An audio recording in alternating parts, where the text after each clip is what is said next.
बरे कर्म कर तुरका म्हणून गेनुची देवान सांगले.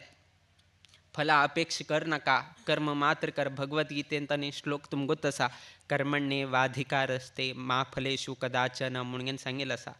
फलाबद्दल अपेक्षा कर नका, कर्म कर तुरका म्हणून सांगले. कित्याक म्हण आमकां फल मेळचे कर्माचेरी अवलंबून जावन घेन आमकां फल मेळचे.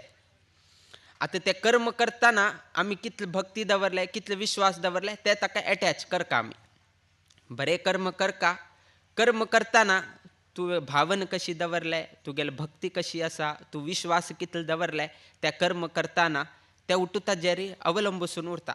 कोणकी एकल्यान सांगल्या स्वामी येतास आणि महाविष्णू कर, हे एक बरे कर्म, एक धार्मिक कर्म वय.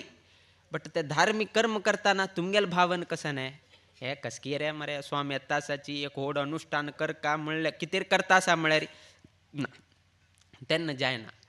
बरे कर्म कर का महाविष्णू याक केल्यार आम्ही मनुष्य जन्मांत केलेलं तसल पाप, पूर्व जन्मांत केलं तसल पाप, हे सर्वही स्वामीला उपस्थितीत असताना सर्वही नाश जाता. गोत्तसून गोतनाशी कसकी एक पाप कर्म घडील उरता.